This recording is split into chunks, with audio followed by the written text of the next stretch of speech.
সেই মাসটা ছিল রমজান মাস। আমি এবং আমার মা দুজন মোটরসাইকেলে করে আমার অফিস থেকে বাসায় যাচ্ছিলাম।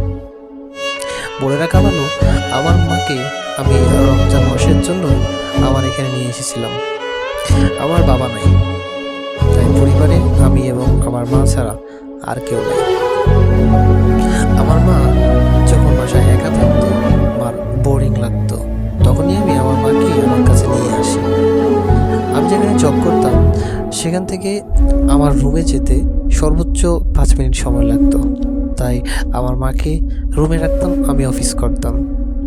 দুপুরে লাঞ্চের সময় বাসায় এসে মায়ের সাথে বসে খাওয়া দাওয়া করে তারপর আবার আমি অফিসে যেতাম। যখন রমজানের 20+ রোজা চলে গেছে, ঠিক তখনই আমার মা বলল বাসায় চলে যাব। তখন আমার মাকে নিয়ে রওনা দিয়েছি বাসায়। অফিস থেকে বের হয়েছিলাম তখন বিকেল 4টার সময়। বাসায় পৌঁছাইতে সন্ধ্যা হয়ে যাচ্ছিল। তখন মা রোজা ছিল, আমিও রোজা ছিলাম। রাস্তার মধ্যে হঠাৎ প্রচণ্ড পরিমাণে পানি পিপাসা লাগছে। এদিকে মাগরিবের আজান হচ্ছে, তাই বুঝে উঠতে পারতেছিলাম না কোথায় বসে আমরা দুজন ইফতারটা করে নেব। তখনই একটা নির্জন জায়গায় আমরা দুজন পৌঁছালাম। আশেপাশে তেমন কোনো বাড়িঘর নেই, শুধু ফাঁকা রাস্তা। কিছু দূর যাওয়ার পর মাগরিবের আজান প্রত্যেকটা মসজিদে শোনা যাচ্ছে দূর থেকে। একটু সামনে একটা বাড়ি, চতুর্দিকে গেট দেওয়া এবং চতুর্দিকে বাউন্ডারি দেওয়া। তখন আমরা মাকে জিজ্ঞেস করলাম যে মা, চলো এই বাসা থেকে 1 গ্লাস পানি খেয়ে আমরা আমাদের ইফতারটা সেরে নিই। মা বলল ঠিক আছে। আমি মোটরসাইকেলটি রাস্তা থেকে একটু ঢাল করা জায়গার মধ্যে নামালাম, অর্থাৎ তাদের গেটের কিছু অংশ জায়গা ছিল, সেখানে কোনো একটা কার রাখা জায়গার মতো ছিল। ঠিক সেই জায়গাটিতে রাখার পর গেটের মধ্যে গিয়ে আমি নক করলাম। কিছুক্ষণ পরে একটা ছোট্ট মেয়ে, খুব সম্ভবত মেয়েটি ক্লাস 8-এ কি 9-এ পড়ে, সে আসলো। এসে বলতেছে, কে ভাইয়া আপনি? আমি বললাম আমি এবং আমার মা বাসায় যাচ্ছিলাম, তাই যেহেতু পথে ইফতার করার সময় হয়ে গেছে, সেজন্যে 1 গ্লাস পানি হলে আমার মা রোজাটা একটু ভাঙত, দেওয়া যাবে? মেয়েটি কিছু উত্তর না দিয়ে চলে গেল রুমে। তারপর মেয়েটি হয়তোবা তার ভিতরে গিয়ে তাদের সবার সাথে কি একটা কথা বলছে। তখন মেয়েটি আবার এসে বলছে, আপনারা দুজন ভিতরে আসেন রুমের মধ্যে। তখন আমি বললাম যে না, রুমে যাব না, আপনি আমাদেরকে 2 গ্লাস পানি এনে দেন। ইতিমধ্যে ওই মেয়েটির মা গেটের সামনে চলে আসলো। এসে বলতেছে, আপা আপনারা দুজন ভিতরে আসেন, তারপরে একসাথে ইফতার করে তারপর বের হয়ে যাবে। তখন অনেক রিকোয়েস্ট করলো, তারপর দুজন গেলাম, ভিতরে গিয়ে বসলাম। বসার পরে দেখলাম ভিতরে আরও 2জন মেয়ে, অর্থাৎ এই বাসায় টোটাল 3জন মেয়ে এবং এই একজন মহিলা। শুধু 3জন মেয়ে, 1জন মা, আর কোনো মানুষ নাই। বিশাল বড় একটা বাসার মধ্যে কোনো পুরুষ মানুষ নাই। বিষয়টা আমি একটু মনে মনে সন্দেহভাজন ভাবতেছিলাম যে এত নির্জন একটা জায়গার মধ্যে কোনো পুরুষ মানুষ নাই, সেই বাসার মধ্যে এরা 3জন কীভাবে থাকে? নিজের মধ্যে একটু ভয় কাজ করতেছিল, যেহেতু আশেপাশে কোনো বাসা নাই, নির্জন রাস্তার মাঝখানে, রাস্তার পাশেই একটা বাসা। ভাবলাম এটি কি কোনো ভৌতিক কিছু ঘটতে চলেছে কিনা। তখন এসব চিন্তা করতেছিলাম, মনটাকে একটু সান্ত্বনা দিচ্ছিলাম যে আল্লাহ ভরসা, কিচ্ছু হবে না, হয়তো বা কোনো একটা মানুষেরই বাসা। তারপর আমাদেরকে ইফতার করার জন্য আমার আম্মা এবং আমাকে ভালো পরিমাণে ফলাদি দিয়ে গেল। একটা রুমের মধ্যে আমরা বসলাম। তারপর তারা সেখান থেকে বিভিন্ন ধরনের ফল, পানীয়, শরবত সব কিছু নিয়ে আসলো এবং আমাদেরকে দিল। আমরা বললাম এত কিছু কি প্রয়োজন ছিল, শুধু তো পানি চেয়েছিলাম। তখন তারা বলল, আজকে ইফতার করার পরে খাওয়া দাওয়া করে এখান থেকে যাবেন। তারপর ইফতারটা সারার পরে আমার মাকে ওই মেয়েটার মা জিজ্ঞেস করলো, নামাজ পড়বেন? আম্মা বলল হ্যাঁ অবশ্যই। বললো যে আসেন। তখন মাকে নিয়ে নামাজ রুমে তারা দুজন চলে গেল। আমি একলা রুমে চলে আসলাম। এই রুমের মধ্যে আমি একাই বসেছিলাম। ঠিক তখনই একটা মেয়ে এসে আমাকে বলতেছে যে মেয়েটা প্রথমে গেটের সামনে আসছিল, ভাইয়া নামাজ পড়বেন? বলছি যে হ্যাঁ, দাঁড়ান আমি জায়নামাজ নিয়ে আসতেছি। 2 মিনিটের মধ্যে ছোট্ট মেয়েটি গিয়ে জায়নামাজ নিয়ে আসলো, এনে আমাকে দিল। আমি এই রুমেই নামাজ পড়া শুরু করলাম।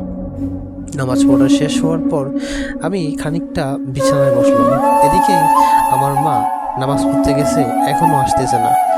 লজ্জায় আমি এই রুম থেকে ওই রুমে যাইতেও পারতেছিলাম না, কি করবো বুঝতেও ছিলাম না। বিছানা থেকে উঠে আমি একটু বারান্দায় গেলাম, গিয়ে দেখলাম একটু উকি দিয়ে পাশের রুমে তারা 3 বোন একসাথে বসে বসে কি যেন বিড় করে বলছে, কিন্তু আমার মা আর এই মেয়েগুলোর মা কোথাও নাই। একটু ঝটকা লাগলো, কি হতে যাচ্ছে এটা। এদিকে বাইরে আমার মোটরসাইকেল দাঁড় করায় আসছি। এখন আমি রুম থেকে বের হতেও পারতেছি না, আর কি বলবো সেটাও আমি বুঝতে পারতেছি না। ঠিক ওই সময়টাতে হঠাৎ করে আকাশ কেমন যেন বৃষ্টি হওয়ার জন্য প্রস্তুতি নিচ্ছে। তখনই শশ করে একটু বাতাস বয়ে আসলো। হঠাৎ করে মেয়েটার মা বারান্দায় চলে আসলো, আমিও বারান্দায়। তারপর মেয়েটার মা বাইরের দিকে তাকিয়ে আমাকে বলল, মনে হয় বৃষ্টি আসবে, তোমার মোটরসাইকেলটা ভিতরে নিয়ে আসো। তো আমি বলতেছি, আন্টি আমাদের তো চলে যেতে হবে, তাই মোটরসাইকেলটি নিয়ে এখনই আমরা রওনা দিই। তখন একটু রাগান্বিত হয়ে বললেন, আমি বলছি মোটরসাইকেল ভিতরে নিয়ে আসতে, বৃষ্টি হচ্ছে, ঝড় হচ্ছে, এই বৃষ্টির মধ্যে তোমাদেরকে আমি একা ছাড়তে পারবো না, এটা আমার কাছে নাই এই সাধ্যটা। তখন আমি মুরব্বির কথা শুনে একটু আমি বিচলিত ছিলাম, এবং সঙ্গে সঙ্গে আমি বাইরে গেলাম, মোটরসাইকেলটি নিয়ে আমি বারান্দায় তুলে রাখলাম। তারপর আমি সুন্দর করে বসে পড়লাম। কিছুক্ষণ পর আমার আম্মা আসলো, এসে বলল, নামাজ পড়ছস? বললাম যে হ্যাঁ। তখন আম্মা জিজ্ঞেস করলো যে তাদের ব্যবহার তো খুবই ভালো। আমি বললাম যে আপাতত তো ভালোই দেখতেছি, কিন্তু এত নির্জন একটা জায়গার মধ্যে শুধুমাত্র এরা 4 জন থাকে, জিনিসটা অবাক করার মতো। কিছুক্ষণ পরে ওনারা খাবারের জন্য ব্যবস্থা করছে রাতের জন্য। তখন আমি যেই রুমে বসেছিলাম সেই রুমেই বসেছিলাম আমার মার সাথে। হঠাৎ করে ওই আন্টিটা আসলো, আসার পর আমার মাকে বলল, আপা চলেন আমরা ওই রুমে গিয়ে গল্প করি, সে এখানে বসে থাকুক। তারপর আমি একা একা এখানে বসে আছি, মাকে নিয়ে আন্টি পাশের রুমে চলে গেল। আমি কি করবো বুঝে উঠতে পারতেছিলাম না। 3টা টেবিল ছিল, তারা 3 বোনের জন্য হয়তো বা 3 জনই রানিং স্টুডেন্ট। আমি একটু উঠলাম, দেন ওঠার পরে প্রত্যেকটা টেবিলে গিয়ে তাদের বই খাতাগুলো একটু চেক করলাম। দেখলাম যে একজন অনার্স পড়ছে, একজন এইচএসসি পরীক্ষা দেবে, আর একজন ক্লাস 9-এ। প্রত্যেকজনের বই খাতায় আমি একটু দেখলাম। এদিকে আমি সিভিল ইঞ্জিনিয়ারিং কমপ্লিট করছি, একজন ভালো একটা জব করছি, যেখানটায় স্যালারিও আলহামদুলিল্লাহ খুবই ভালো। এরপর আমি যখন এভাবে দেখতেছিলাম, তো হঠাৎ করে 2 জন মেয়ে আসলো, দরজার সামনে এসে দেখলো যে আমি তাদের বই খাতা দেখছি। তখন তারা আমাকে আর কিছু বললো না। জিনিসটা আমি তাদের রুমের মধ্যে একটা আয়না ছিল, সে আয়নায় খানিকটা দেখতে পারছি, কিন্তু পুরোপুরিভাবে আমি তাকাই নাই। তারপর তারা চলে গেছে, আমিও তাদের টেবিল ছেড়ে বিছানার মধ্যে বসে আছি। আমার মনে মনে একটু একটু বোঝা হচ্ছিল যে তারা হয়তো বা পড়াশোনা করার জন্য এই রুমে আসতে চাচ্ছে, কিন্তু আমিও এই রুম থেকে যাচ্ছি না। তাই তারা সরাসরি এসে আমাকে বলতে পারতেছে না যে ভাইয়া আপনি পাশের রুমে যান, আমরা এখানে পড়াশোনা করতে চাই। তারপর আমিও আমার মতো বসে আছি। এরপর আমার মা ওই আন্টি একসাথে বসে গল্প করছে। আমার মাকে ওই আন্টি প্রশ্ন করল, আপনার ছেলে কি বিয়ে করাইছেন? মা বলল যে না। আপনাদের বাসা কোথায়? মা বলল এরকম জায়গায়, এখান থেকে যেতে আরো কমপক্ষে 2 ঘন্টার মতো সময় লাগবে। তখন মেয়েটার মা জিজ্ঞেস করলো, ছেলের বাসায় কে কে আছে? মা সহজে উত্তর দিয়ে দিল, আমি আমার ছেলে ছাড়া আর কেউ নাই। আমার ছেলের কোনো বাবা নাই, মারা গেছে, তার কোনো ছোট ভাই কিংবা ছোট বোন কেউ নাই। তখন মার এই কথাগুলো শুনে খানিকটা ইমোশনাল হয়ে পড়ল ওই আন্টিটা। তার পাশে আন্টিটার 3টা মেয়ে একসাথেই বসা ছিল। সেখানটায় তাদের বড় মেয়ে ছিল, যেটা বললাম অনার্স পড়ছে। এরপর আন্টি হঠাৎ করেই তার হাজব্যান্ডের সাথে ভিডিও কলে কথা বলল। ওই আন্টির হাজব্যান্ড এবং আন্টির ছেলে আছে যারা কিনা দেশের বাইরে থাকে। তখন ওই আন্টি আমার মার সামনে যখন ভিডিও কলে কথা বলছে তখন একটা প্রশ্ন করল যে একটা ছেলে আমাদের বাসায় আসছে এবং তার মা সহ, এরকম ঘটনা, বৃষ্টি হচ্ছে তাই আমরা এখন যেতে দিচ্ছি না, বলছি আজকে রাতটা এখানে থাকার জন্য। এটা শোনার পর আমি বলতেছি আমার মাকে যে না, রাতে এখানে থাকা সম্ভব না, চলে যেতে হবে। ঠিক তখনই তারা জোর করতেছে এই বৃষ্টির মধ্যে আমরা কোথাও যাইতে দেবো না, রাত অনেক হয়ে গেছে, মোটামুটি 9টা বেজে গেছে, এই অবস্থা, বৃষ্টি এখনো কমছে না। তখন আমরা রুমের মধ্যে বসিয়েছিলাম। তখন মেয়েটার বাবার সাথে যখন ভিডিও কলে কথা বলছে তখন মেয়েটার মা তার বাবাকে প্রশ্ন করলো, ছেলেটাকে আমরা সবাই দেখেছি, আমার কাছে খুবই ভালো লাগছে, আপনি যদি দেখেন তাহলে আপনার জন্য ভালো হবে। হুট করেই আমার কাছে মোবাইলটা নিয়ে আসলো, বললো যে নাও তোমার আঙ্কেল কথা বলবে। আঙ্কেল যখন ভিডিও কলে সামনে আসো দেন আমি সালাম দিলাম, কথা বললাম, জিজ্ঞেস করলো তোমাদের বাসা কোথায়, বললাম এরকম জায়গায়। বললো যে আজকে যাওয়ার দরকার নাই, সকালবেলা ঘুম থেকে উঠে তারপর এখান থেকে যাবা। আমি বললাম যে দেখা যাক কী করা যায়। তারপরে আঙ্কেল বলল ঠিক আছে তোমার আন্টিকে ফোনটা দাও। তারপর আন্টিকে ফোন দিলাম। ও ভালো কথা, উনি আবার আমার নাম, আমার কোন অফিসে আমি জব করি, কত টাকা স্যালারি পাই, সেই বিষয়ে একটু জানতে চেয়েছিলেন। তেন আমি সব কিছু সঠিকভাবে সত্যি কথাটাই আমি বলছি। তারপর বললো ঠিক আছে তোমার আন্টিকে ফোনটা দাও। তারপর আমি আন্টিকে ফোনটা দিয়ে দিলাম। আমি রুমের মধ্যে চুপচাপ বসেছিলাম। কিছুক্ষণ পর আমার মা আমার পাশে এসে বসলো এবং বলল একটা কথা বলবো, মনে কিছু নেবি না? আমি বললাম কী কথা? তখন আমার মা বলল যে তোকে এই বাড়ির বড় মেয়ের সাথে বিয়ে করানোর জন্য কথাবার্তা বলছি।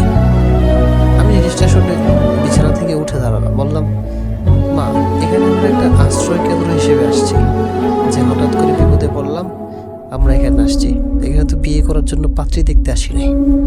তখন আমার মা বলল দেখ, তারা তোকে দেখে পছন্দ করছে, তারা ইচ্ছে কিন্তু ভাবে আমাকে বলতেছে যে ছেলেকে বিয়ে দিব কিনা। তারপর আমার মা নাকি প্রশ্ন করছে যে মেয়ে কোথায়, কিরকম। তখন আমার মা নাকি মেয়েকেও দেখছে। এখন আমি তাদের বড় মেয়েকে পুরোপুরিভাবে এখনো পর্যন্ত দেখি নাই। ঠিক তখনই আমার মা আমাকে যখন এইগুলো বলতেছে তখন আমি একটু লজ্জা পাচ্ছিলাম।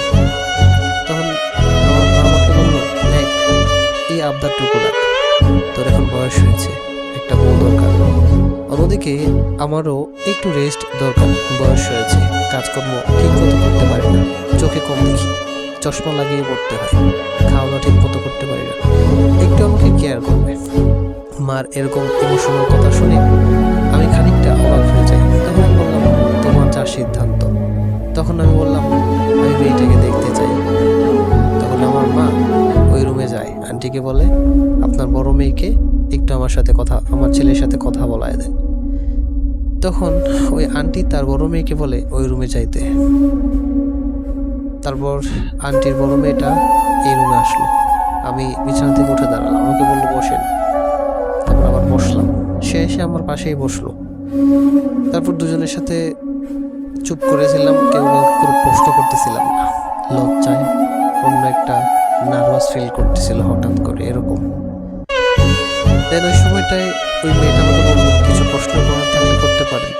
আমি বললাম না কী করবো, কি এরকম প্রশ্নটা করবো। জিজ্ঞেস করলাম আপনি কি করেন, কিসে পড়েন, কোন কলেজে পড়েন, এইটুকুই। তো আমি ওকে ডাইরেক্টলি প্রশ্ন করলাম যে দেখেন আমরা তো একটা বিপদে পড়ে আসছি এখানে, তো হঠাৎ করে যে এই বিষয় নিয়ে আলোচনা হবে এটা আমি ভাবতে পারি না, এতে আপনি কখনো মন খারাপ করছেন? তখন মেয়েটা বলছে যে না, সব কিছুর ফয়সালা গাড়ি একমাত্র উপরওয়ালা, এখানে আমি মন খারাপ করে কি করব? আমার গার্জিয়ান যেটা মনে করবে সেটাই আমার জন্য ভালো, আমি এখানে বেশি কিছু বলবো না। তখন আমি মেয়েটাকে বললাম তারা বিয়ের জন্য বলছে, আপনি কি এই প্রসঙ্গে কোনো কথা বলতে চান? তখন মেয়েটা বলল, না, এই বিষয়ে আমার কোনো বক্তব্য নাই। বললাম তো, আমার পরিবার যেটা ভালো মনে করবে আমি আমার পরিবারের কথা মতো সেটাই আমি করতে চাই। তখন আমি বললাম যে ঠিক আছে, আপনি এখন চান। তো মেয়েটা উঠে চলে যায়। আমার আম্মা এসে আমাকে জিজ্ঞেস করলো, মেয়েটাকে ভালো লাগছে? তখন আমি বললাম যে হ্যাঁ, ভালো লাগছে।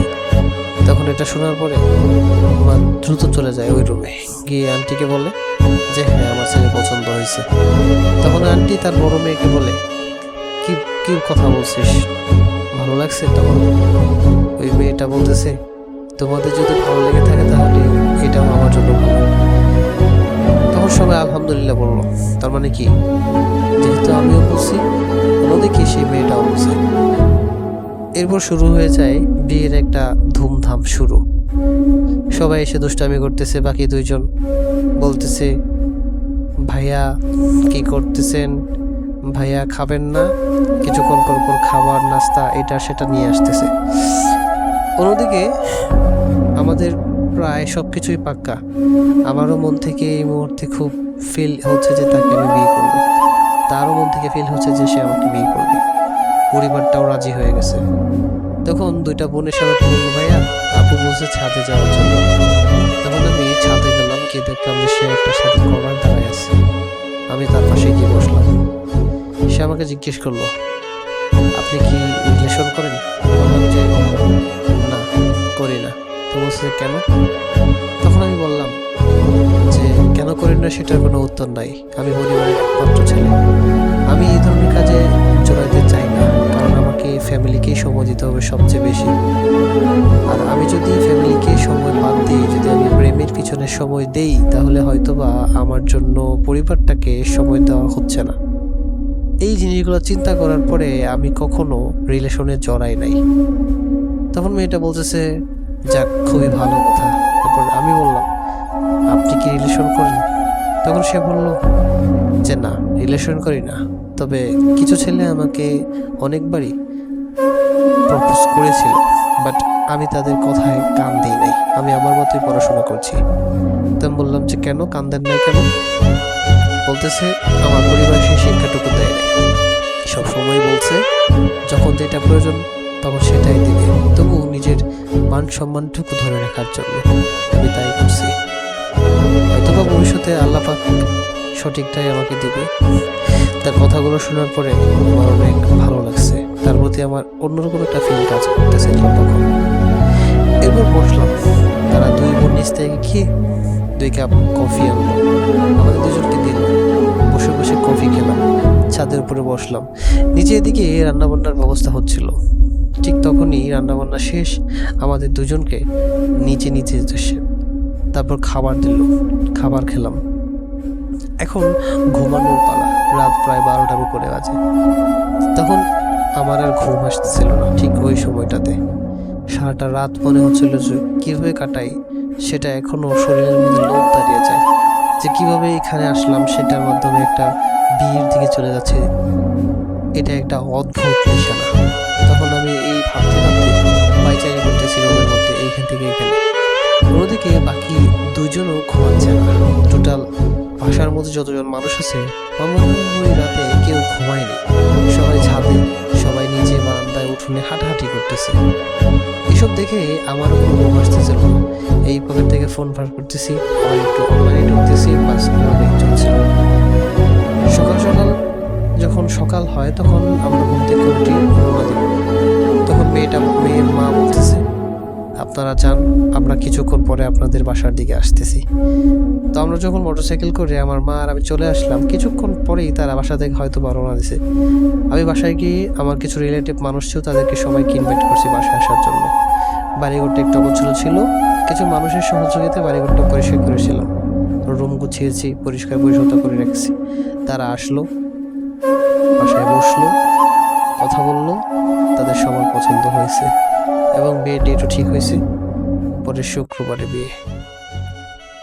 এই গল্প থেকে আপনারা কি শিখলেন একটু কমেন্ট করে জানাবেন।